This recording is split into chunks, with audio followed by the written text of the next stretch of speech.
probably about 5 years ago, I was talking, doing a series of talks for a construction company, and it was a Friday afternoon, and I'd done 80 talks. I had factories all over Australia, so I did the same.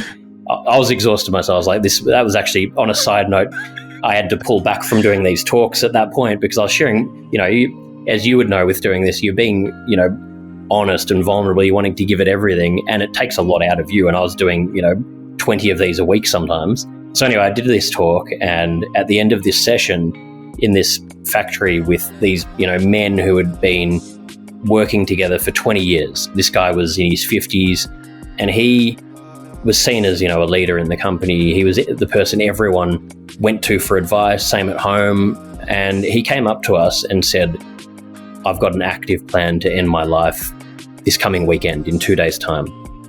And it's not that I, did or said anything out of the ordinary in my talk. It was that at that moment, this guy needed to hear that. Yeah. And he had been bottling this stuff up for so long that he was about to implode. He's holding on to it for 20 years. He felt shame. He didn't know what to do.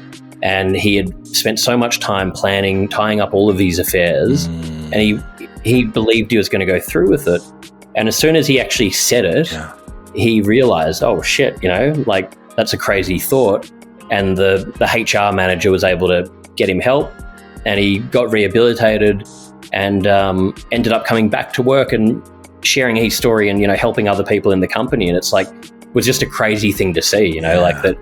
I guess that goes for, this conversation we're having today. I've got my own podcast as well, and you put them out there and you often think, is anyone actually getting value out of this? Like what? But then you hear one story and you realize, if that's all that it did, that's actually amazing. Yeah. Oh. So, yeah.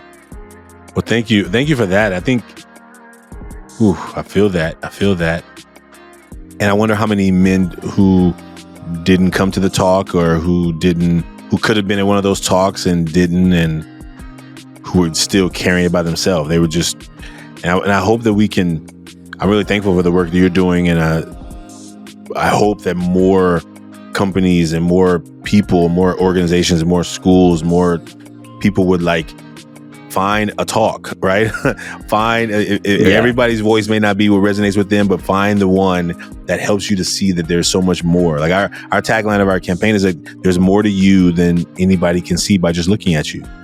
There's more to me than people can see by looking at me. But if I'm judging you and if I think that no one else is going through what I'm going through because we all got good masks and everybody's so happy and cool and got all the right answers all the time, we could totally miss that people are probably going through similar stuff, but we have not found the trust to talk about it, It's so true. It's so true, and that's, we're taught, like you're saying there, we're taught to wear a mask and we're taught to smile and say that everything's okay and try and, compete with each other and try and outdo each other. And it's a crazy way of living. And then there's no end to it. It's this whole thing about how do I just, and I think it's great to be ambitious, but in the right way, when we're just trying to make more money or, do it for just very shallow pursuits. If it's only that, it's not going to make us happy. We're going to, we need more depth to why we're doing what we're doing. Yeah.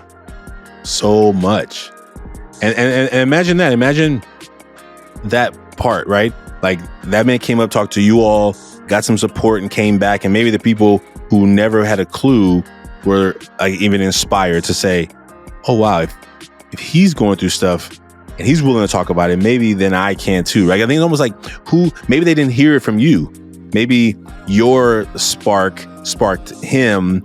He heard you. He got the support he needed. He came back. And then that person who maybe was at your same talk, but was busy on his phone or busy in another world or just it didn't resonate. Now the person who he's been working with for 12 years is talking about some real stuff. And now he's so it's almost like we never know what seed that we plant for trees that we will never be able to even see or experience, right? I think that's the beauty of this work,